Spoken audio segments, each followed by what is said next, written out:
everybody, listen, welcome into the building. Y'all need to get in here, hit that like button because you know that is your ticket on this train ride. I'm here. We got all with a special treat tonight, okay? If y'all was with us when we recap Love and Marriage DC, okay, you know we are Love and Marriage DC fans over here, and we recap the entire season. Well, tonight we got a special treat, people. We have the Duncans. They are in the building, okay? They're in the building. They're going to chat with us tonight, and we're going to have an amazing conversation. So I want you to put in that chat hashtag Duncans, okay? So we can bring them up in this building, okay? And don't forget, everybody, hit that like button. Grab your ticket onto this train ride, and I'm about to bring our special guest. That's right, John. Thank you so much, Choo Choo. I'm about to bring our special guest. Thank you, Black Panthers. Okay, in the building. Hold on, people. Let's get ready. Yes, yes. Hi, y'all.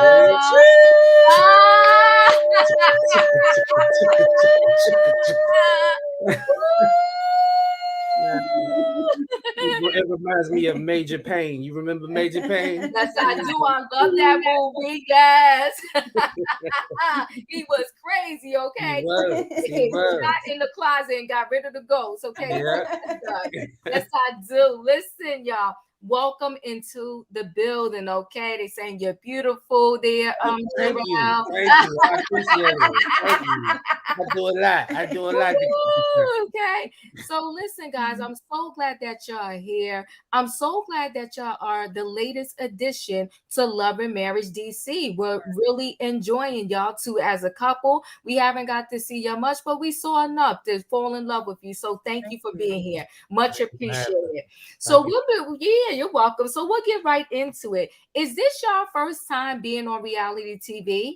Yes. Yeah.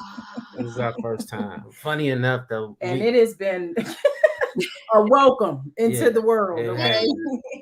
We've had conversations about it.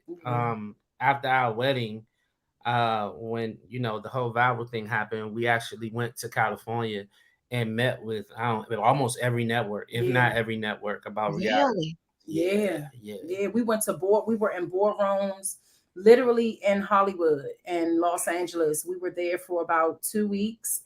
And at that time, we signed with Golden Gates, Lion Gates, back then, and it was a whirlwind. It was crazy, but back then they weren't looking for any marriage, or if you realize back, what was it, 2016? They weren't doing marriage shows and stuff like that. It was more about, the only thing I guess it was like Say Yes, but we were pitched for multiple shows, but the shows didn't fit our personalities. It just didn't work. It just didn't work out. Yeah. So that was our first experience with reality TV. Yeah. Okay, look at that. That's amazing. So did you watch the first season, and did you have any reservations about joining the cast? I didn't. Okay, I'm gonna be honest.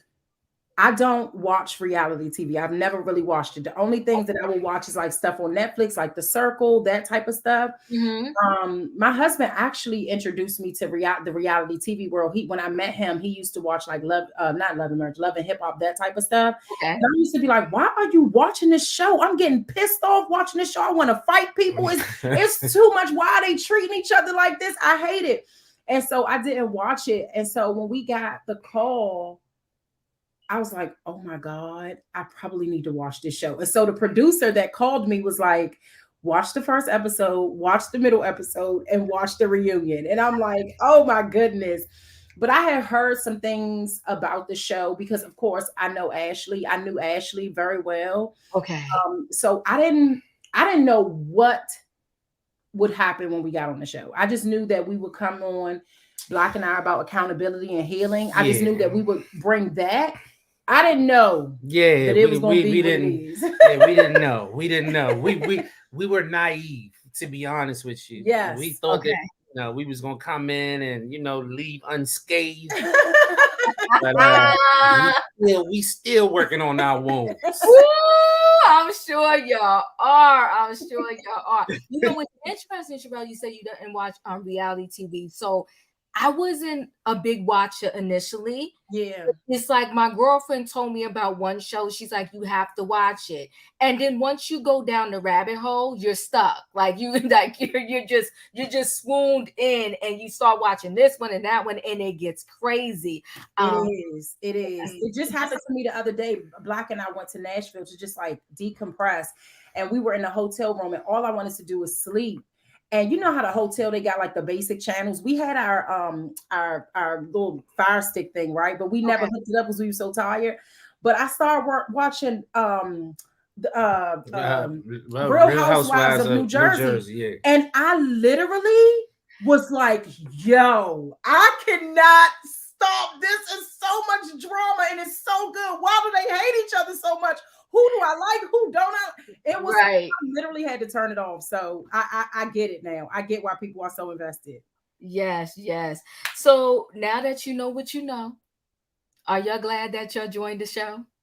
If you would have asked me this after my second week of filming, I would have told you hell no. I absolutely would have told you hell no. But after what I've seen that it has done for our businesses and what it has done for relationships on the actual show, I'm glad that we have entered the chat. Yeah, because even if I'll say this about the next 10 episodes, and I would say even the 10 episodes that have previously been aired, even if we don't, get credit for it or people are talking about it, our energy has definitely done something to the show. Yes. And I think you'll see it more in the next 10 episodes. But yeah, we don't know how they're gonna edit it. So yeah, you're right. You're right. My bad. You gotta play this. Don't speak too fast. Just take that. Just forget I said that, y'all. I don't know what kind of energy we're gonna give in the next 10 episodes. Well, hopefully we do get to see a lot of good energy and stuff that you'll film. Okay. So I do hope that we see that. So, we hear so much about reality TV. And I know you said that, you knew Ashley previously to becoming a part of the, cast or whatever. Who do you hang out with outside of the show? Now I've been hanging with Winter a lot. I hang with her a lot. Winter has babysitted our baby. She actually had our baby when we went to Nashville. We have developed such a great relationship. While filming and while we were filming, we were hanging out outside of filming. Before we started filming, we started to cultivate a friendship because her and my husband did music. We're working on the music. And there were talks of us possibly getting on the show. So I really wanted to get to know Winter outside of what happened on season 1 with her. Mm-hmm. And I really enjoy Winter. I enjoy who Winter has become. I enjoy how Winter has become so free from who she was, last year. And I enjoy her. She loves my kids. My kids love her. Both of our daughters were over there for Easter. And so we just have a really great relationship. Ash, I'm actually we're going to have dinner with the Silvers tomorrow. And then all of the girls are getting together on Thursday. So we still hang out. Like I said, Ashley, I've known Ashley and Quick for almost 15 years. Wow. And so we have a really long standing relationship. So that's nothing new there. But yeah, me and Winter have become close outside of the show. I love it. Yeah, she did have over the season, but I even told her that's proud of her for being strong enough to come back. Yeah. Because it's not just the people that you work with on the show, it's all the fans too. Yeah. And everybody in there, thoughts and comments on the situation. So and they saying they're glad to hear that Winter needed a good friend on this show. Thank you, Richie. So yes, it's really nice to hear. Okay, so this is the tough question everybody wants to know. Joy had her strong opinions about Mambo Sauce, the group, what went down, what didn't go down.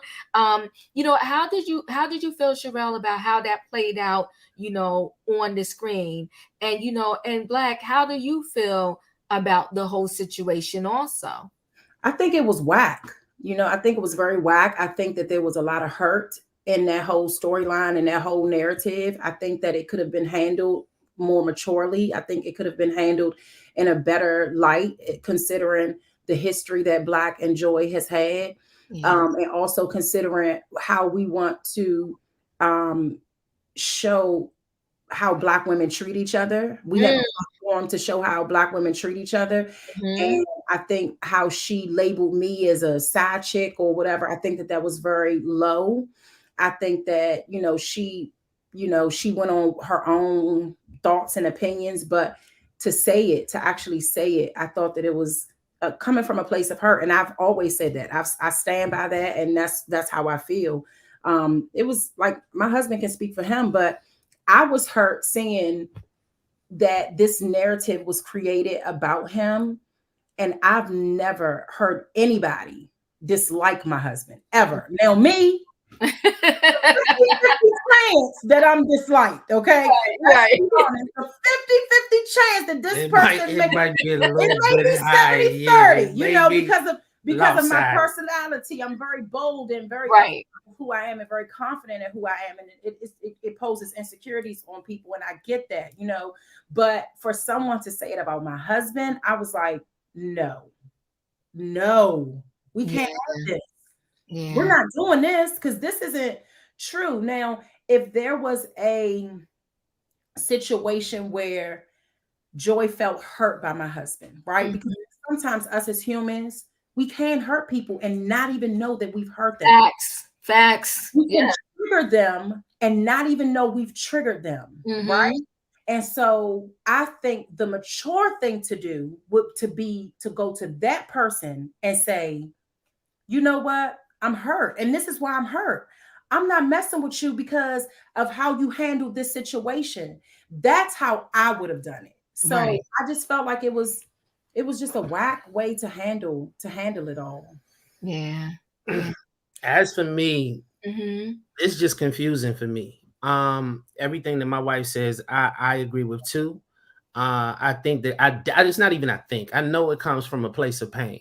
Because I share the same pain. I share the pain of mambo sauce not getting our just due in a situation. Like, we just came off of a major tour. We killed the tour. People are calling us to come back, and I made a decision that kind of slowed down the momentum of the band. It didn't stop the band; it slowed down the momentum.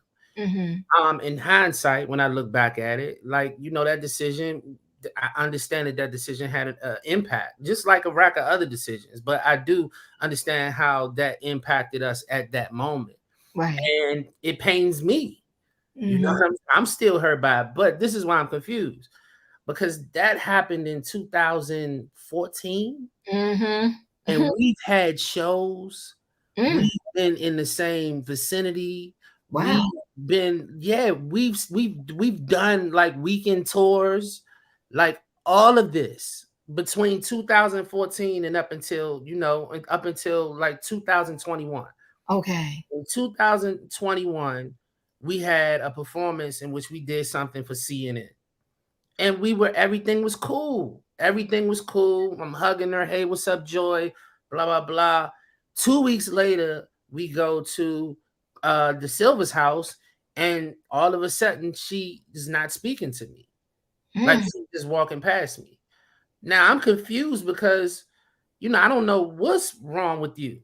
Because the situation that you're saying is wrong now happened in 2014, and from 2014 all the way to 2021, we were cool. You were speaking to me, and then all of a sudden it's cut off. So, you know what I'm saying? That confused me. But once again, I'll say this. I got love for Joy. I don't hate Joy. I've shared stages with Joy. I've been with Joy over a 90-day period. You know what I'm saying? And we traveled, and I had to, make sure that she was straight, because she was a woman in the band. We had 2 women, and we had to make sure that we protected them. So I don't hate Joy. Right. But I do understand that it comes from a place of hurt.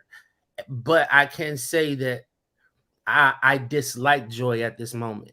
I dislike the way that she's handling this situation. Yeah, it's hurtful. It's hurtful. I'm hurt by it. Yeah.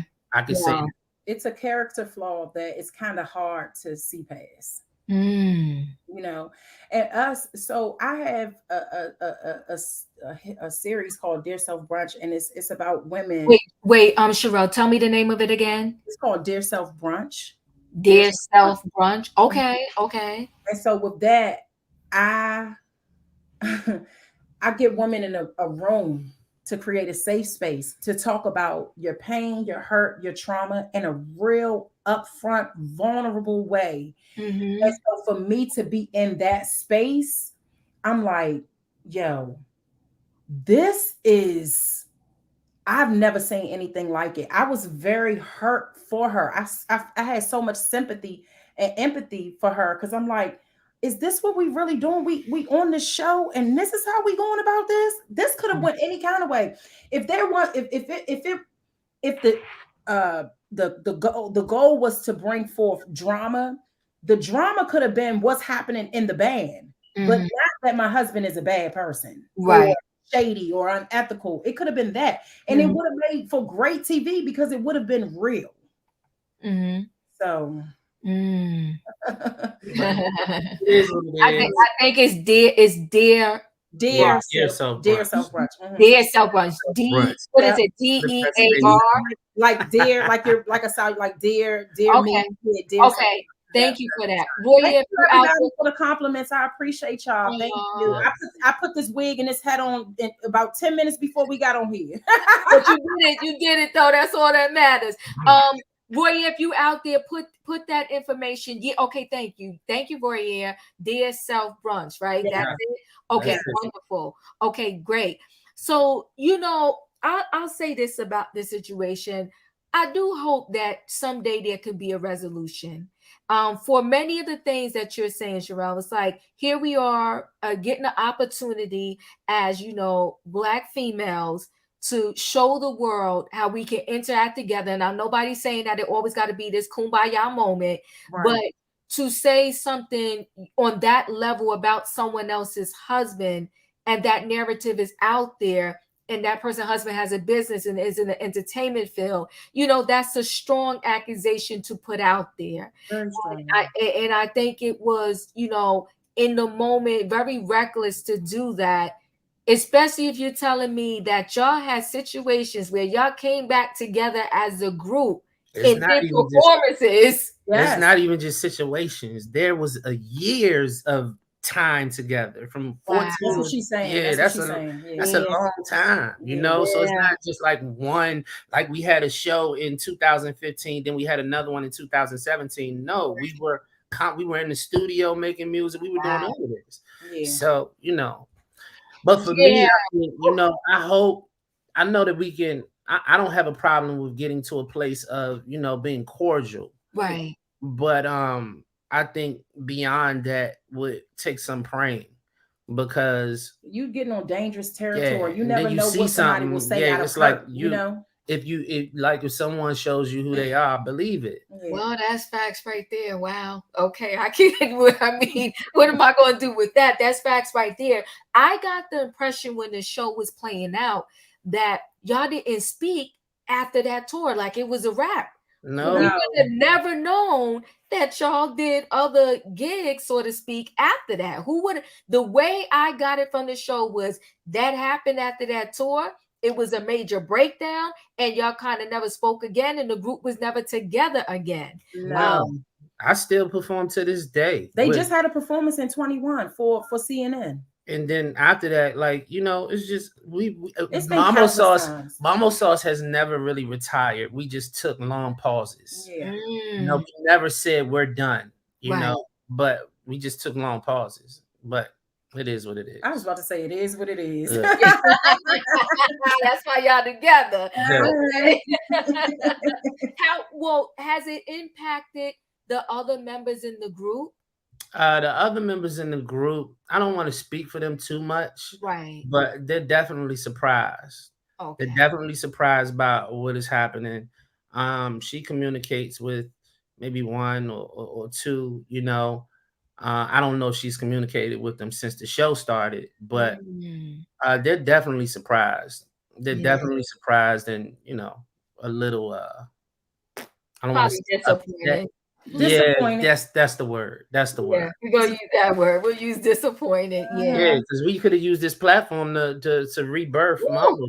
Yeah, y'all could have. Yeah, that's what I've been saying the whole time. Like it wasn't smart. It wasn't a smart decision to do it this way. But when you got hurt, and I see that Joy is hurt, whether she wants to believe it or not. But the way she did this screams hurt. Yeah, because it came out of left field. So, ooh. Now, I want to move away from this because we have things to talk about.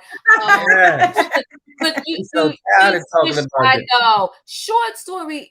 Though, do you think it was just for a storyline?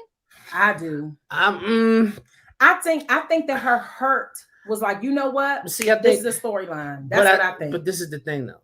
I think her hurt runs way deeper than just the show. I mean, way deeper than just Mambo Sauce. Okay. I think, to put it all in a nutshell, I think she put all her eggs in the basket with Mambo Sauce. Mambo Sauce didn't work out the way that she wanted it to. And here I am doing multiple things and getting notoriety. I got you. And she's looking at me like, you the one, in her opinion, you're the one that messed up the band, but here you are getting second and third and fourth lives. And now you want to come on a show that I'm a part of, you know what I'm saying? Where it's supposed to be my spotlight. And so I think it's the pain is just is deeper than the band, but I don't think she'll ever admit it. Right. No, and I connected with you when you just said that right there. I get it. So tell us about your podcast. And let me tell you, we were all sweating, y'all, because there's a lot of good single people out there. And they're like, listen, the Duncans need a dating show, okay? Because y'all did the darn thing for winter. Y'all did the darn thing. We love it. So, tell us about the podcast and a little bit of that. And, how y'all decided to bring Yusha and Winter together. Beautiful couple. Yes. So we have been doing podcasting literally since we got married. We were on. We've went through so many different revamps. It used to be called It's Whatever with Forever because we originally went by Forever Duncan, right? Because that was the name of the viral wedding. So It's Whatever with Forever. Like we just went through so many different names. We've been doing it for about 6 years, but we just haven't been very consistent because it's always been something else that comes up. Something else like the Love and Marriage came up when we were really in the swing of things with Friends Who Smash Podcast. But Friends Who Smash Podcast is our baby. We love it so much. It's about love, sex, relationships, transparency, being vulnerable. And it's not just about people who's married. It's about people who are single and should enjoy being single and not rush to be in a relationship just because you're lonely. You may be alone, but hello, what? This is what? crucial. What? Y'all. What? Marriage is work. I was like, I'm right here. I'm not like in front of these people. I'm just telling these people that what I'm saying. It's work. It's work, y'all. It's worth it. But it's work. Yeah. Oh God. So Friends Who Smash Podcast, we drop a new episode every Thursday. We have guests to come on. We try to drop an episode every Thursday. With the show, with Love and Marriage DC, it's been hard to be super consistent with it. Like I said, it's about love, sex, relationships. It's about businesses. It's about that's funny. What? Yeah. Wow. So she into poly. Okay, girl. She be watching too much she of that show. Seeking Brother Husband. Yeah. Good luck. But no, it's on all streaming platforms. We have guests to come in. We interview married couples. We've interviewed people who are divorced, a couple that's divorced. We've interviewed single people. We bring on all types of people from all over. We have people that travel. Friendship. Yeah, friendships. It's all relationships. All relationships. Nice. All relationships. It's called Friends Who Smash Podcast. Yeah. Okay. All right. And I think you sent that to me, but if not, I will update the description. Okay. Yeah. I love it. Okay. Okay, Maria, it's Friends Who Smash Podcast. Yeah, Friends Who Smash. Yeah. And they said it's on all platforms. If you can just Google Friends Who Smash, our website will come up. Everything will come up that we're into. Yeah. Okay, perfect. We do a plethora of things. We do couple retreats. We do we do events. We officiate We weddings. officiate weddings. Oh my God, y'all not playing. All things love. All All things things love. love. All things Oh, love. all things love. I love that. Yeah, yeah. Okay, all things love. Well, you know what? I don't know how they handle what y'all do on Love and Marriage DC, but maybe y'all need to do a little marriage retreat on there. Yes. Well, That would be nice. considering that they decided to make us the friends, the besties of the show, because I Right. kept telling them we're not friends of the show. We've been filming since day one, just like everybody else. We the Okay, besties of the show, politics, of course, whatever. But Mhm. they gave us a great platform because they don't really give friends of the show any time to do any events. And I did my the Good Thick event where Winter and Ash seen each other for the first time after the Right. reunion. That was my event. That was my company. That was a studio that one of my girlfriends, that was her studio. And then the podcast, that was something that's our podcast where Yusha and Winter met. So Yeah. they And did give us, the cooking and and then the cooking JR. class, like Yeah. they gave us a platform to show some of what we do. And it was good. I'm just, like you said, possibly, maybe we'll see if they'll give us a larger platform to really show what we do. Yeah. They're gonna give it to y'all. They're gonna give it to you. I mean, a really truly great addition, and I love it. I love seeing the families together. So we're gonna pray, definitely that they give it to y'all. Thank So you Right. so we much. yes. So like we know that you are in the entertainment business, right? And there's so many entertainers that they go through a lot, especially with their first contracts. Mm-hmm. Okay, just especially there's groups, because we watched another reality show that happened, just ended a couple weeks ago. It was SWV and Escape, the Yeah. queens of All right. R&B. And woo, Escape is going through a lot as a group. So just talk to everybody about, when you're getting into the entertainment business. You can just give us general stuff, about money, about, when you're part of a group, and, who owns the name to that group. Because we learned watching that reality show that for Escape, the one sisters, or both the sisters, I think they own the name Escape. They the one that trademarked the name or whatever. So talk to us a little bit about that. I mean, as you know, the industry is very vicious. It's very important to find people uh, who you trust in the industry, and Mhm. sometimes even the people you trust to get you. So you need to also like look at stuff with a fine tooth comb, Mhm. because there are always little small details in contracts or whatever that can kind of get you. I remember 50 Cent, I was looking at him probably like 2 weeks ago, and he had a statement that said, when he was in the street, like he would get robbed. Mhm. And when someone came and pointed a gun, like he can feel the anxiety of him getting robbed or whatever. So he knew what it was. He Mhm. said, but he's in boardrooms and people just pass paper over to him and say, Mm. yeah, sign this. And he said there's no anxiety with it because they're not approaching you with something that could potentially harm you, like right in your face. Right. However, that contract is robbing you more than the person that comes to you with the gun.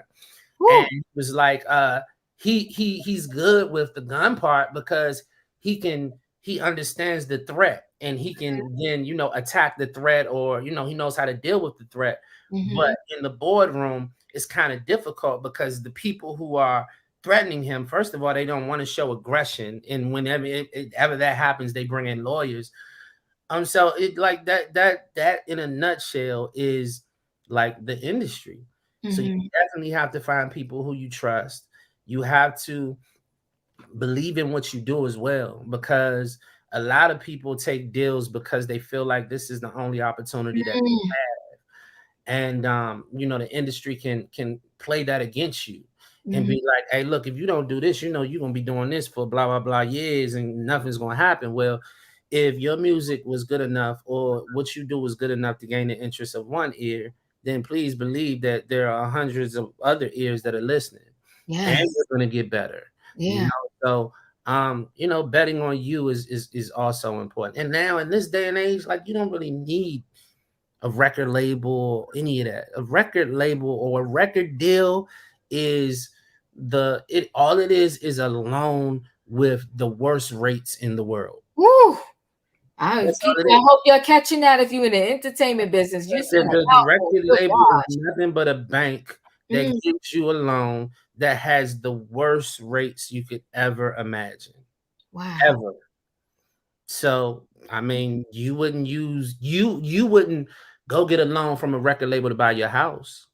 You know, you be paying $20,000-$30,000 a month. You know, and then the interest will keep compounding where you end up paying $2.3 million for a house that was $400,000. So I mean, yeah, it's wild. It's wild. Whoo, it's wild and it's sad, but you said a mouthful right there. You right. If one ear liked you and listened, you would definitely find some more. Yeah. You know, I love Whitney Houston, the late great Whitney Houston, and I just recently on Netflix watched her movie, you know, the latest movie they did on her, I Want to Dance with Somebody. Yeah. You know, like you said, you got to find somebody you can trust. Now, I don't know how true it is or is not, but the sad part is, it, you know, at least they portrayed this in the movie. It was her own dad. Yeah. Yeah. Yeah. God darn it. It's Yeah, it's cutthroat. Yeah, if you can't trust your own family, your dad, I mean, what the heck? I mean, what do you do? Somebody with the how does he feel about go becoming a dying genre in DC? Well, I'll say this: me being here and me being a part of it, go is not dying. It is not. It's not. Okay. And to be honest with you, it's a lot of stuff that's happening on the back end that's reviving it. So I'm excited. I'm excited for it. I'm excited to be a part of it. He just did a show on Sunday night with hundreds of people there. Like the no, we place, just Sunday night. Yeah, but then we just went to he just went to Austin for South by Southwest, and it was thousands of people there. And he just did a show Sunday night for his birthday, and it was hundreds of people that came out in DC for the show. So we don't see it dying at all. It was very much alive. It felt good. Like it was an emotional time. People were so emotional. They were crying. They were excited. They were pumped up. And he lit the room on fire. So we don't see it dying. Yeah. Oh, yeah, it's not dying. No, it's not dying. They said they said it's still alive, people. So we're good. We're good. Still alive. Okay. Yeah, you know, it's just like people. You know how sometimes you know you'll sit around and you just say that we make sure that this is good because you know how you are with analogies. You go so far left. But watch this. Make it good. Don't embarrass me. I got you. So go. Just think about the pandemic. How you know the pandemic happened and you went in. You know you was eating everything and you wasn't exercising that well. The pandemic is over for go. Okay. And we're trying to get back in shape. Okay. We're in the gym. Whoa, we're in the gym. Thanks, good job, baby. You proud, Sherrell, you proud. Girl, because he had me scared sometimes. He tried to do an analogy and it don't land sometimes. So I'm proud of my baby. God, good job, that's funny. So, you know, Black, really quick before we go into the next question here. How did you get your name Black? So when I was young, my name was Boo, and before I knew my real name, I just knew Boo. Like my entire family would just call me Boo. So people would started calling me Boo out in the streets and all of that. So Boo was like known, you know, that was the known name. But then, you know, we got to this little era where, you know, if you say Boo, if a dude say Boo to another dude, then it's like, you know what I'm saying? I can't call you Boo. So people would call me Black because, of course, you know, the skin. Right. So when I started, you know, the art, I just put both of them together and just used Black Boo, you know. But then when I got older, I just went to my regular, you know, just government corporate name, Alfred. You stayed there for 2 years and then you went right back to. So this is real funny. Listen, when he's talking to you, know how you pumping yourself up and motivating yourself. I always to him do it. He always say, "You got this, Black. Let's do it, Black. Let's go." I always hear him say. So one day I said, "Baby, why do you refer to yourself as Black? And he was like, I just feel comfortable with Black. Yeah, and he does it all the time. I cannot say you got this, Alfred. Come on, Alfred, let's do this, Alfred. It just don't sound cool to me. It just don't sound cool. Oh, that's okay. So, Sherrell, you was very open on the show about your weight loss journey and all that you been doing with that. So tell us a little bit more about it. Oh, girl, you about to have me crying. I just was crying earlier. So she cries probably like 11 and 7:18 every day. Be quiet. I started my fitness journey in 2013 after I had my first daughter. Okay. And I started it because I had just started to experience the feeling of depression, right? The feeling of not wanting to be here and the feeling of hurt and trauma and just how heavy my shoulders, it always felt like I was like this, right? And so I got up to 300 pounds and I was so used to being like bad body, curvy, flat stomach, don't need no Spanx, just put on a bodycon dress, baby, and step out. And boom. And then all of a sudden, I have this stomach now. My arms are not looking like they used to look. My thighs, I've always been thick, but now I don't look. I can't just put on a bodycon dress because now it's like, oh my gosh, how do I hide this? What do I do? Right. And so I started to drink heavy. Like I would drink a fifth every day. It just got really bad. And so I was working in Baltimore at the time. And one day at work, I passed out and they had to rush me to the hospital. Wow. And I woke up. I didn't even know my brother I have a brother who lived in Baltimore. He came to the hospital and they told me that they gave me 6 bags. I think it was 6 or 7 bags of IV fluid. I was completely dehydrated. Yes, my blood pressure was through the roof. My sugar levels were through the roof. They told me if I don't change, then I was going to die. And so I tried to commit suicide twice. And so that was in 2012. At the beginning of 2013 is where I started my journey. I said, you know what? I got on the internet. I had stopped using social media. I got on the internet. I posted a picture of my stomach. This is the first time I had ever done anything like this because people would normally see me, like I said, in my bodycon dress, girl, with my head looking good, very just put together. And I had a bonnet on. I was very depressed. I'll never forget that day.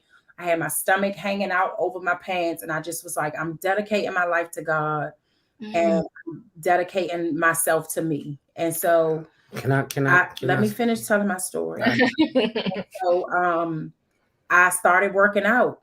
I lost about 40 pounds in the first 3 months. I started working out heavy. I developed a newfound love for fitness. I didn't even know that fitness felt so good because I never had to work out, And so that's what happened. I'm one of them women that will not have a bounce back after having a baby. Baby, what do you want? I'm telling you. Goodness gracious, you just have to do this. Girl, I'm sorry, Diva. That's okay. No, it's something about the story that I wanted to say. Go ahead. I can go? Go ahead. So what I think is important for our story, is that, my wife, she still is, but she was well known in this city because she used to own a modeling agency. But out of the modeling girls that she had the best body in, she was the owner of the agency and had all of these girls, but she had an amazing body. Wow. I didn't necessarily she wasn't. This isn't about how we met or how you felt about me. I know, but what I'm saying, okay, all right, okay. She's not asking about how we met or none of that. That's why I knew you was doing Hold up. So okay, let me put it this way. When my wife posted that picture of her body, of her journey, and when she started doing that, that's when I really took notice of who she truly was, and that was one of the most courageous things that I've ever seen anybody do. And so that particular day, I really took notice of my wife. he just had, but Sherrell, I love he it. was so in love with me that he had to do it. And I love you so much, baby. I really do. He just so in love with me. He always does that. I love you so much. No. We good. He gave me hell to do that. Okay, so I started my journey. I started to lose weight, and I knew, first of all, I hated the job that I was in because I knew that I was too creative for a 9 to 5. So I started working out, and I started to document my journey, the good thick. I started tagging good thick on Instagram. Okay. And people started to take notice, like, yo, she's been very transparent. I've never seen a thick woman so honest and vulnerable about her journey and about her being addicted to alcohol and committing suicide and just very vulnerable. So people started asking me, can I train them? And I'm like, what? Train them? I'm not doing that, right? But I hated my job. I hated my boss. I hated everything about it, right? So one day I went into the office and I just said, I'm done. I didn't have any savings. I didn't have anything. The next day I put a post on Instagram and said, I'm doing a fit camp at this park. Meet me there. It's $5. I had over 40 women come out. I said, you know what? This is what it is. I'm going to be a trainer. So I decided to be a trainer. That was 2013. Fast forward all those years, I was training, full-time entrepreneur, loved it so much. Training, working out is a part of me. It's one of my top 5 things I love to do. So fast forward to us having Royal and me having Royal in 2020, that is when it took a turn. My body took a turn. I don't want to say for the worse, but that was, whoo, okay. I am forever changed after having Royal. A year before that, we lost the baby. Then right after that, I got pregnant the very next year in 2019. So Royal is our rainbow baby together. My pregnancy with Royal was one of the worst things I've ever been through. And it was very hard. I was in and out of the hospital. I had to have a nurse come here, give me injections every week. I had to get my vitals taken every week. My delivery was scary, everything about it. I had Royal come home. 2 months later, we get COVID. I had deadly COVID, like couldn't breathe, losing my breath, and also still trying to recover from a C-section. Yeah. So after that, once I felt better, I said, I'm okay. I started a good thick up, and my doctor encouraged me not to go hard. But everybody who knows me knows I'm gonna go hard. She doesn't. My body was not healed at all, Diva, and I jumped right into. Thank you. I jumped right into working out, and I did more harm than good. Yes, I had started losing weight in 2020. I mean, I was losing weight. I was losing it good at a good pace. I lost about 60 pounds, but I caused more damage to my body. So instead of me taking it slow right after I had Royal and using my knowledge as a fitness trainer and just taking it slow, I was just like, I can't be big. I gotta, whatever. I can't do this. I gotta get it together. And it has caused an emotional and mental strain on me. It is right now, I'm just getting back in the swing of things.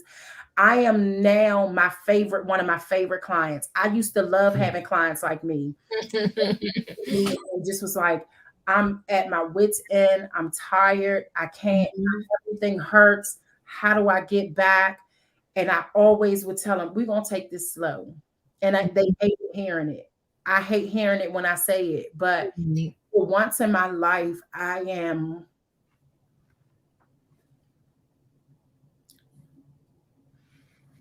not going to go hard, right? That's a hard thing for somebody who has always gone hard, and I love working out. And I can barely I walk 4 miles a day and I'm in so much pain with every step. Every step is pain through my entire body.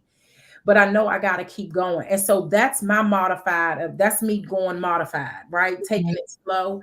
But it's still very hard for me. It is a hard new development. My new development is take it extremely slow. Don't be so hard on yourself. Love your body for at every stage and just go through the process. Don't rush it. Enjoy every moment of seeing every inch fall. You know, back in the day, I would lose 4 inches in 3 weeks or whatever. Now it's like 4 inches in 6 months or, something like that. And it's a hard thing, but I know that my purpose now isn't to do it really quickly. I used to do it really quickly, no problem. 60, 40 pounds, boom, nothing, right? But I got a real grown woman body, baby. I have birthed an amazing child that has transformed my body into this. And so now, it's still hard. It's still hard for me, and it's even more hard for me because of my certification and being a fitness trainer. And it's hard, and I'm like, damn, I wake up, I'm like, this is my damn body. Okay, girl, I love you, girl. So I'm constantly talking to myself about it. And so it's still different. But I will say this, come reunion, I'm going to look different. Okay. So all right. Hey. Well, you know what? Let me say this. First of all, thank you for being so vulnerable and sharing, because I know it's not easy. And I always feel like, when we have conversations, if you can help one person, like, you did a lot.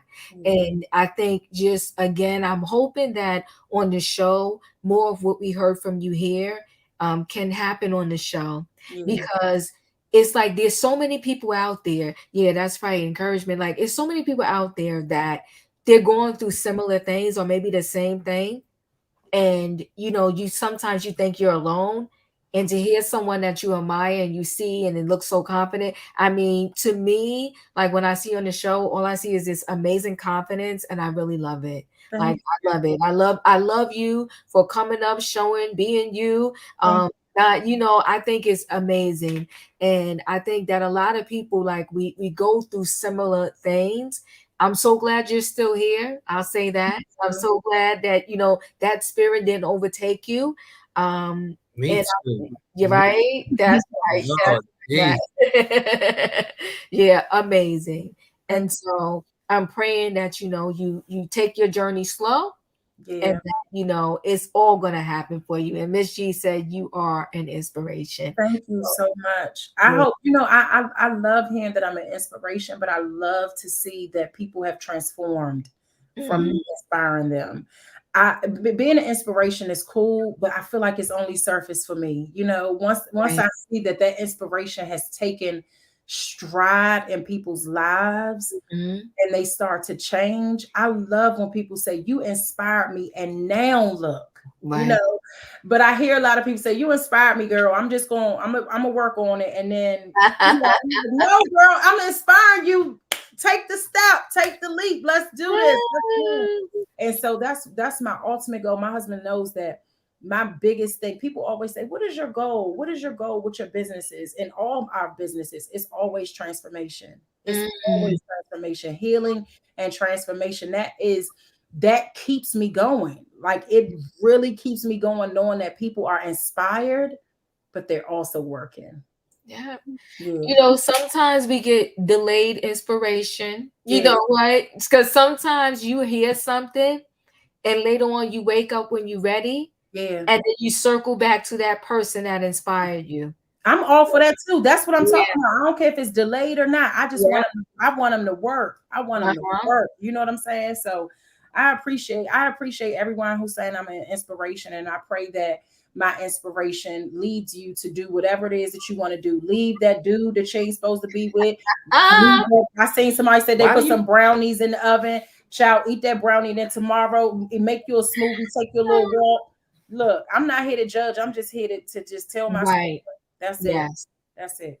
And appreciate you telling your story too. So this is your favorite part, Black. I'm gonna take a guess and say, how did y'all meet? That's good. That's good.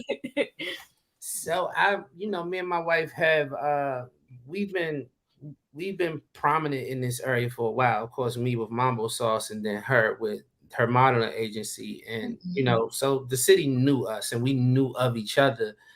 And so one day we had to host this event together. We were judges in this like talent competition, and this is my first time meeting her. No, no. Oh, I knew it. I knew it. I knew it. I was like, yes, he skipped that story. I gotta tell this story. My wife, like back in the day, my wife was something else, y'all. She was something. The city knew her. I knew about her. I knew stories about her. All of this type of stuff. And so, the first day I met her, I saw her in person. I was standing in line to get tickets for the DMV Awards. Okay. And so when I was standing in line, like everybody else. It was a whole line of people, waiting to get their tickets or whatever. And as I'm in the line, this long line, mind you, the door, first you see smoke coming out the bottom of the door. The door's shut and you see smoke coming out the bottom. And then the doors just swing open. Come on now. And then there's smoke everywhere. And then she walks through the smoke with this body dress on, a full body dress. And she got like 10 girls behind her. They all walking in a straight line. And they walking past the line in a straight line like they in a fashion show. I swear I heard music and everything. Come on, so she went to the front of the line and she said, I need my tickets. And they was like, Sherrell, like, you got to wait in line like everybody else. She said, I don't wait in lines. I need my tickets. And they pulled out the tickets, gave her the tickets, and she turned around. You know how they model and then they go like this and then they turn around and go back? So you thinking like she got a whole line of girls. You thinking all of them are just turn around. No, they kept it. They kept the theme. So she stayed there. She turned around and walked back. And all of the girls walked up to the front of the desk and turned around like modeling agencies and just walked out the door. And then Doves came down and you see this the dramatics of it all. So that was the drama. The drama, girl, the drama. So that was the first time that I saw her in person. But to make a long story short, I took her home. We had some communication, but we weren't really talking, and so then, and I was in a relationship for a while as well. And so then I said, that's the story that I told where I saw her give her life to God and then also get on her fitness journey. And so, I was just proud of her when I saw her. And then maybe like 6 months, I saw her stay committed to it. And then I sent her a message just telling her, how proud I was of her and for her to keep going. And she sent me her phone number. And then, so what happened was when we hosted that event that night, we were supposed to do more events like that because they loved us hosting together. That was actually my first time even meeting him. Okay. We were supposed to host more events like that together. Our mutual friend is the one who put us together for that event, but we never got around to it. But we stayed connected. Like, hey, how you doing with the music? How you doing? All of that stuff. And so when I put that picture up, he hit me. He was like, no, after I put the picture up, after I put the picture up, when I lost like 60 pounds, he was like, yo, I'm so proud of you. Congratulations. Wow. You doing your thing. And I don't know what happened. I just sent him my number and was like, that's it. And then we just started talking. But he was still in a relationship and he was in a relationship. And I was like, you in a relationship? And I felt like I was like, nah, I can't talk to you because we were just talking like regular, like as if we were going to still work and stuff. Right. But then I'm like, she started feeling him. She started feeling. So I told him like, look, I can't even talk to you regular no more because this is starting to feel weird. Like, it's like you go to work and you got somebody at work you talking to, but then you feeling them. You like, hell no, he got a wife. I'm not messing with this. So he had a wife, he had a girlfriend. I'm like, look, I can't talk to you no more. He was very confused by it because he's like, no, I understood it. But I felt myself like liking him. And I'm like, nah, he got this girl. I'm not messing with him. And so we stopped talking and he hit me probably about maybe 8 months after that. No, it wasn't that long. Maybe 6. It was like 2 to 3 months. No, it wasn't 2 to 3 months. It couldn't have been. Yeah, I think it was. No, because you hit me in May. Long story short. Look, I remember the dates, girl. Long story short. We always remember the dates, right? Yeah. So she broke off the communication. I agree with it. And so about some months later, I don't know how many months, but some months later, I ended the relationship with the woman that I was with.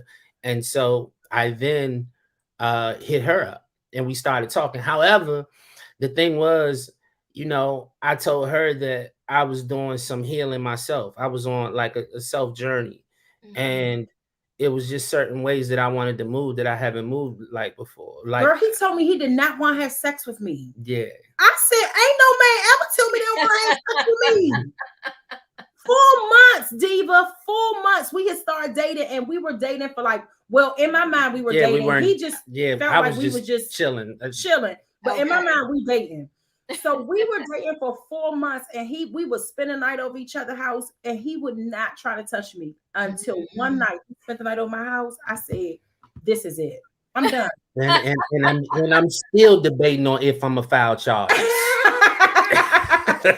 Diva, let me tell you something. One thing, I'm gonna just say this. One thing led to another, and it happened. It went down. Okay, it went down. So, but yeah, he. So that's how we met. That's how we got together. It was a few, breakups in between there. Our story is like, for real. You can do a whole podcast on our story because it is a lot that went on throughout us being together. It's a lot of stuff that and I think that that's why God, blessed us with the wedding and for it to go viral and things of that and opportunities to come, because we really put in work and we really did it different. You know what I'm saying? We did it different. We put in a lot of work. We did. Before and so we got I know we don't have a lot of time left on here, but I just wanted to say this. I told Black this the other day.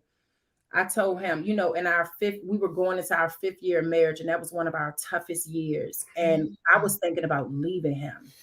And I told him the other day, I was in a grocery store and he called me. And I told him, I said, when I think about that time, it's very scary to even fathom leaving you, even living my life not by your side, because of the work we've been commissioned to do by the Holy Spirit. Wow. This isn't just because we like each other or we love each other or we made a baby. This is destined. This is purposeful. This is a purposeful relationship, a purposeful union. And there is no Black without Sherrell and no Sherrell without Black. We are our own individual people, yes. But the work and the love and the relationship, it has to be us. It has to be us. The way I feel, I told him, I said, I still feel like I'm dreaming. Like, you're not my husband. Sometimes I look at him, I'm like, oh my God, this is my husband because of what we've been through. But the love that we share, like, this is my dog. I tell people all the time, this is my dog. We can sit in a room and not talk for hours and look up. I'll be like, you good? He's like, yeah, I'm good. We won't have the TV on, no music, nothing, just working. And it's because of the energy. We don't have to fill the room with anything. It's just, we good. We content. We comfortable. We in a great space. And that's how I feel about him. And it's not, we don't have to put on nothing. Like, it's effortless love. Now we do put in a lot of work. The love that we have for each other, and we have to put in effort to like each other every day, right? But the love is effortless. Wow. Yeah. I agree. Yeah. I agree. I'm just saying that just hit. Like, I've never heard you say that before. But I want to back up for 1 second really quickly, because you said the wedding and the wedding went viral. Like, tell me about the wedding. Oh, I'm just curious before I say it, do you not know about the wedding? I don't. Okay. So in 2016, I proposed to my wife at 12 o'clock and I surprised her with a wedding at 6 o'clock. It went viral because the reason why it went viral is because I took her phone that morning and I told the people that were coming that they can start hashtagging Forever Duncan on Instagram or in all of these places. And so they would tell people what was about to happen. So when it actually happened, it was so many people tuned in. It went viral. Like I could say, probably today's it maybe has over like 60 million views. yeah, if not more. Yeah, more, maybe 100. Well, now I gotta look it up when we finish here. I swear to goodness, I didn't know that. We were on Good Morning America, Inside Edition. We were on the TD Jakes, Creflo Dollar. We were on a lot of different every. That's why they flew us to LA for the reality show, because it went so viral. Yeah, every magazine cover. He got my hair done. He got my dress done. He got my makeup done. My nails done. My feet done. He got everything. I didn't lift a finger. I didn't know anything about the wedding. He did everything. It's sounding familiar to me now, but I did not connect that story to y'all. OMG right now. Oh my God. And that's another thing is that, you know, people don't even know that that's us on the show. They don't know that with Duncan. Yeah. Yo, well, you know what? See, Carlos King is missing out on a major opportunity here. We should have known that. Yeah. Oh my God. Agree. I agree. Listen, we don't own, and yeah. If I knew, I would have connected a piece to this video. Oh my God. So that's how y'all named the podcast. Yeah. I had no clue. Oh, and I'm gonna look it up now. Well, look at you, Black, knowing how to be all romantic and stuff. Y'all better teach these men in these streets. Okay? We got some single people out here looking for dreams and stuff. So wait a minute, back up. So you gotta hear that. Where did you tell her where y'all was going or what y'all was gonna do? Let me do this. She asked me though. I know, but since you wanted to jump in my story, but I didn't take over the whole story. Take over the whole story. You gotta leave some for me. I'm gonna leave a little bit. Right. Just relax. All right. Oh my God. So here, this is what happened. Black went on tour. Right, he went on tour with a band called Soldier. He was on tour for about 4 months, and so we were living together. So when he went on tour, we couldn't do anything but talk on the phone. Right, I was home with the kids, and so before he went on tour, we would go to church every Sunday, and I would tell him, I would be like, "Baby, I think we should stop having sex because it's putting a damper on our business. I think that God wants us to stop having sex." And he was like, "Well, God didn't tell me that, right?" So that's right.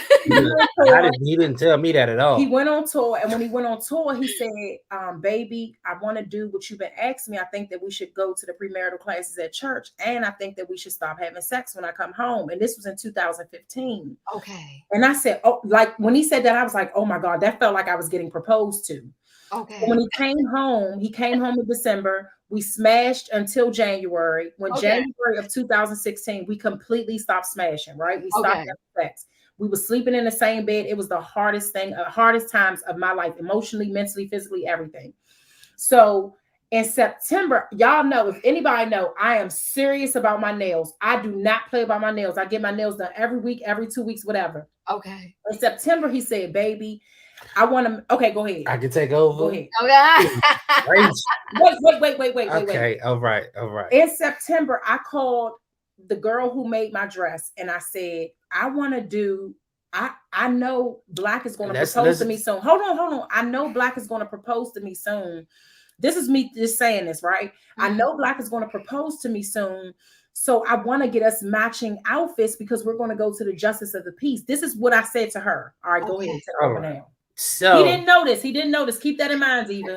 Okay. So I always like when I suggested us going to marital class, I already knew that she was going to be my wife. So with that being said, I didn't want to go through the engagement stage where I proposed to her and then, you know, we wait, you know what I'm saying? And like, I didn't want to do that. So what happened was we went. Oh, I'm gonna try to make it as short as possible. Please, baby. So we would go to our friend's house and play these date night games or whatever. And if you win, you get servitude. Servitude means that she has to, or whoever wins, they can play the servitude card. And that means the person has to take care of them for 24 hours. They have to do whatever I say. So I had a servitude card. So on October 1st, I woke up and I gave her the servitude card. Mm-hmm. I said, "Give me your phone." So she had to listen to everything I said from that day forward, from that whole day. I said, "Give me your phone." She gave me her phone. I said, "You're taking me to brunch. You're taking me out for breakfast." Keep in mind, I had a hair appointment that same day at 1 o'clock. I had a hair appointment. Okay. I'm like, oh my God, how am I gonna take you to brunch? I don't care. I don't done. care about you getting your hair done. I don't care about none of that. You taking me to breakfast. This is where you gonna take me. This is where I want to go. Mm-hmm. So we go there, and she doesn't know that her family is waiting in the other room. So we're sitting down eating. I go to the bathroom. I act like I'm going to the bathroom, but then I walk into the room. I send her daughter out to get her. She comes into the room. I then propose, but I don't propose with the ring. I give her, in the box is a business card to the concierge of the W Hotel. I tell her to go to the W Hotel, ask for this lady. You'll get instructions for the rest of the day. Don't ask no questions. Just do what you got to do. I'm remembering this story. Oh my God. She I goes, had no idea it was y'all, but go ahead. Oh she my goes, God. she goes to the W Hotel. They Mm-hmm. say, okay, here's your room key. Your room is such and such. You know, I think it Mhm. was 212 or something like that. So she goes up in her room. All of her girlfriends is already in the hotel room waiting for her. So With champagne, yeah. charcuterie boards. So she walks in, she sees them, she goes crazy. My wife is very Habitual. habitual about who does her hair, her nails, like all of that type of stuff. So I already knew who they were. So sometimes she gets, hair put in, sometimes it's natural. So I told both the natural and the other one to, come to the hotel room and do her hair. Okay. The makeup artist was in there. How the dress was made was, as she said, she taught me and my wife were sponsored by this clothing line. And so I went to the young lady months before and said, look, I need you to make her think that she is creating a dress for some kind of fashion show. And it's a wedding dress. And you want to design it according to what she likes. Keep in mind, I went to her too to design. So she had to keep both of our secrets. She never told me that he was planning. So we both went to her to get this thing. So she just asked what my thing out. I was no longer she was just going for meetings with her just to go. She was still having meetings with me about getting his sizes, my sizes, everything. But she already knew that my thing was not going to happen. She knew that the surprise wedding was going to happen. So the lady took her measurements or whatever and her ideas for a dress. She made the dress according to the way that my wife liked it. And when my wife came to the hotel, her nails were there, her hair was there, her makeup was there, and her dress was there. So what they told her was she was going to, because we did the proposal the way I did it, that she was going to take engagement pictures. And so that's why she was getting dressed up. And so all of them helped her get dressed, and then they put the blindfold on her. And she came. The car service brought her. It actually was a friend of the family. They brought her to the venue, and when she came to the venue, it was over 300 people just waiting for her. She got to the front of the place, and when she got in the front, they took the blinds off. The music started playing. And the rest took was me history. 30 minutes to walk down the aisle, Diva. 30 minutes. I was praising God, screaming, crawling on the floor. My father was telling me, girl, you better get up my back. Girl, I could not get myself together. Oh my God, that is so sweet. Now that you're saying it, I do remember hearing about that. They missed the opportunity on Love and Marriage DC. We should have heard about this. The audience should have been reminded. Amazing. I love this story. Wait, let me see. Hold on one second, guys. Let me see. I don't think that's it. Yeah. I don't know, because YouTube is so particular. Yeah. I don't know who owns this. I don't want to hit it. No, we gave them permission. So that's the one that has like so many but she don't know if she can play it. So she yeah. don't wanna, Well, if you go to YouTube, we have some that's up, and okay. Okay, what's your YouTube? Because I want to show the people a little bit if I can. Let me see if I can find it on this side. You can because you would be able to share too on your side, right? Yeah, you can still see me, right? Yeah, I can still see you. Okay. All right. Yeah, this is wait, somebody said this is a beautiful story, right, Diva? They didn't mention see, that's what I mean. You know what? I understand that reality TV they want this drama and stuff like that. But this is the stuff that I think will really touch people's hearts and things that we really need to see. That's an amazing story. No, I did not know that. Sherrell. Now, Sherrell, I'm saying Sherrell, but when we was doing a recap, because of Ashley, we kept saying Sherrella. So how do you say your name? So you heard Black say Sherrella when he was telling the story. Yes, I did. So I went by Sherrella when I was doing when I had my business. Okay. I went by Sherrella LaBella. So I was introduced to Quick and Ash as Sherrella, and so they will never call me Sherrell, and it's fine. Ash calls me LaBella, or she'll call me Sherrella. Okay. Quick calls me Rella, but my government name is Sherrell. So, okay. Yeah, because me and Royer, so Royer hangs out with me all the time. Me and Royer, so when we're recapping the show, like we kept saying Sherrella, because we was used to hear Ashley say it. But then when Winter came and she said Sherrell, Royer was like, "You better get it right." I was like, "Yeah, it's Sherrell," but Ash and Quick calls me Sherrella because that's how they met me.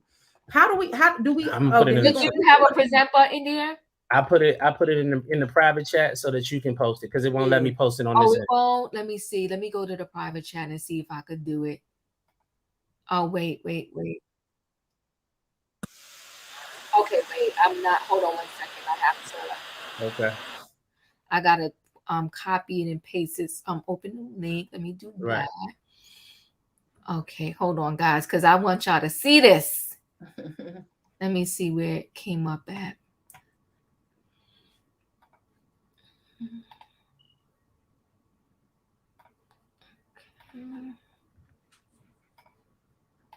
She's doing pretty good. Yeah, no, I heard her crying a little bit though. Oh, she is. Okay, we're gonna. She was, but she good now. Okay. Okay. Let me pause it. Okay, guys, we're gonna show y'all a little bit.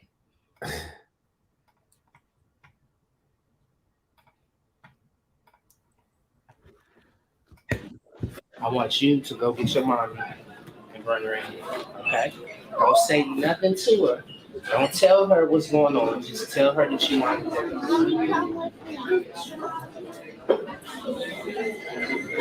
What is going on? Mommy,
And can we all do me a big favor and put our hands together as I present to you for the very first time, Mr. and Mrs.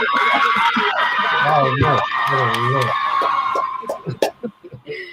Oh my God. Y'all two have blessed us. Y'all have blessed us tonight. You know what? Can I tell you? I absolutely wholeheartedly remember that story. I did not even make the connection whatsoever. Wow. Listen, y'all got the people crying up in here. You got the teary eyed. Okay. Hey, I hate crying too. This is blowing. This is blowing. Oh my God. Y'all two, y'all are shocked. Y'all shocked me tonight. Let me tell you something amazing, a beautiful story. Okay, Black, y'all two need to write a book. All right. We have wrote books. Oh, y'all have? Well, Uh-huh. you know what? Y'all are definitely gonna have to come back. Sherrell, you have to email me and let me know some of the books that you wrote. And what I want to do is I definitely want to get a book so that we can give it away to one of the subscribers. I love you too. I mean, I can't even. That was the best. Oh my God! Okay, that was the best thing. Look at look at the tissues there. Okay, it's like everybody's like, OMG. Now, see, I feel like this would have been an amazing way to introduce y'all on Love and Marriage DC. Yeah. I mean, can we talk to the producers over there? They're missing out on a golden opportunity. What's wrong with these people? This is TV magic. It is. It's crazy. It's crazy. But here we are. That's why I said it's crazy. I don't know what they're gonna do in the second half. I mean, we've already filmed the second half. Right. But we'll see. You know what's funny is that and no disrespect at all, but the way that we were on the show is similar to this podcast in the sense that I think they found out who they had in the end. Yeah. Oh. Yeah. But they kept us because of our personalities and because of who we are and how we are connected and our chemistry. But when they found out, it was like, damn, it's kind of too late. We've already ran with this whole storyline of him. It was just. You know what I say, though? It's never too late. Yeah. And when they come back the next season, they need to backtrack to this love story because it's amazing. And it's called Love and Marriage. Yeah. Love and Marriage. That's what the show is called. Yeah. And we need to hear about this love story because I think other people in the world need to see this. Yeah. And they need to see how y'all are still together and that y'all are doing the darn thing. I love it. Okay. So would you know what, this is a good final question to ask. Yeah, come on now. We're not trying to shame nobody over here, but do your homework. Do your homework now. And this should have been on the show. It's so what is the best advice or any advice that you could give, the married couples out there? It's okay to be uncomfortable doing the work.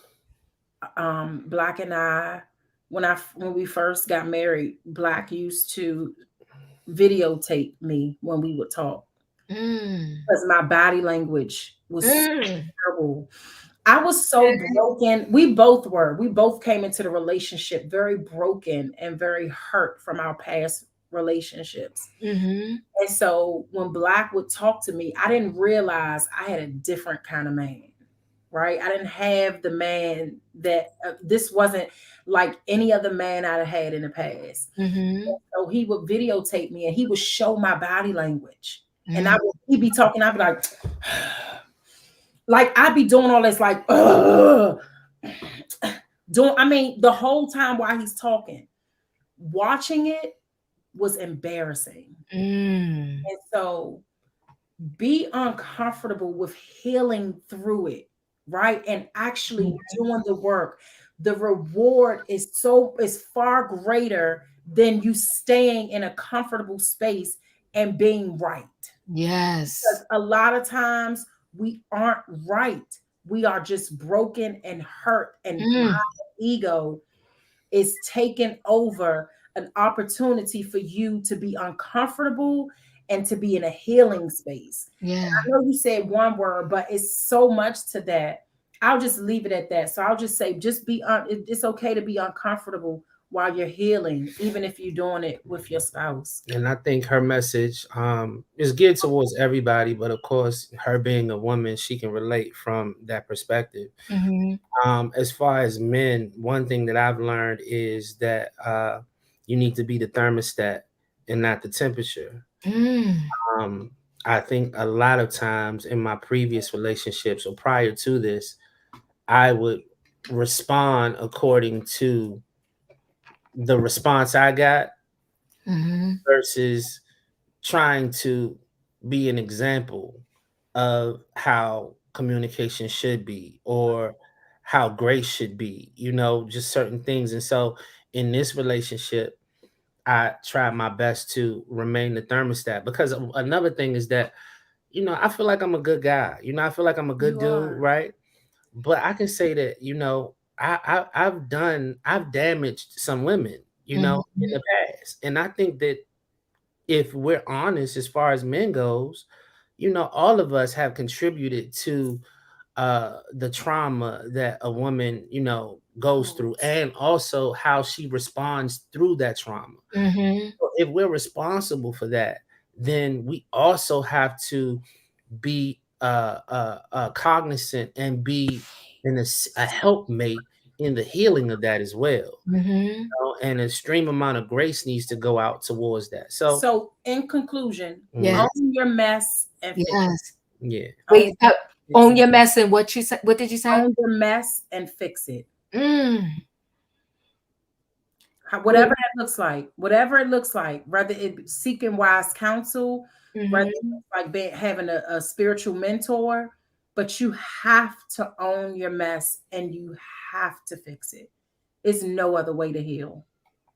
No other way. Yes. Well, listen, because I know y'all got your family, and I want to say this. Woo! I really want to thank y'all. I had an amazing time talking to y'all tonight. I never know what I'm going to get when I do these interviews, but I'm telling you, y'all have touched my soul, okay? Love your love story, okay? I swear to goodness, I didn't know that was y'all. I mean, beautiful then, gorgeous now. You absolutely amazing. I like y'all too. I want to continue to see y'all on Love and Marriage DC, and I'm praying that we could get to this on these reality shows, right? Because I really think people will still watch. Every now and then we get into it, even when we recap the shows, we're like, oh yeah, this drama happened, that drama happened. But if I have known that right there, all I could say is wow. Okay. So y'all are a great couple. We will be praying for you over here at the Great Tribe. Y'all are welcome back forever. Okay. Listen, Sherrell, don't forget, send me the book information, okay? Because we're gonna purchase some books, okay? And give it out to the subscribers over here. We love them. Hashtag the Duncans. Oh, thanks everyone. And let me read. Thank you for the super chat, thermostat. Black is talking about the homostasis kind of love. Black is a high value man. Not money, but his love. Yes. Oh my God. Thank you. She donated $5. How? She donated $5. Yes, she did. Oh, yeah, she did. So dope. That was so dope. So you want me to see my cash app?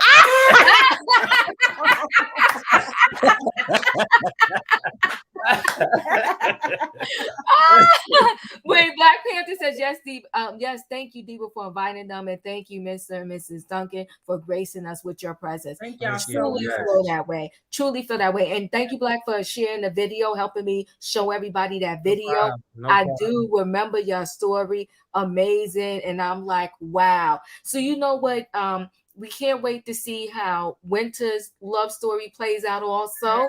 I'm so excited and happy for her. Such a good person. And I'm so glad that y'all are close, okay? And y'all blending the families there. It's so amazing. Come back anytime. Wish you well on this reality TV show and beyond. And we can definitely see y'all doing some type of dating show or something like that. Y'all got this in y'all. Thank you so much. Y'all. Much love. All right. Peace. Bye. Okay. Oh my God, guys, that was indeed a treat. Woo, this Love and Marriage DC cast, amazing. Amazing. I don't know if y'all remember that story, but I used to always watch the news in the morning, and I remember that story, and I had no idea that was them. Can you imagine? So I'm going to make sure that I get to know whatever books that Sherrell and Black wrote, and we will definitely give the books out on this channel.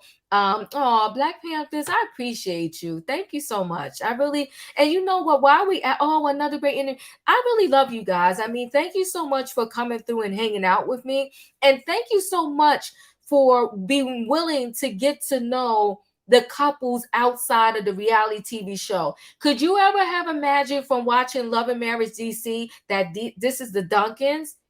That was an amazing, amazing, amazing story for us to hear. That was great. Diva, you need to host.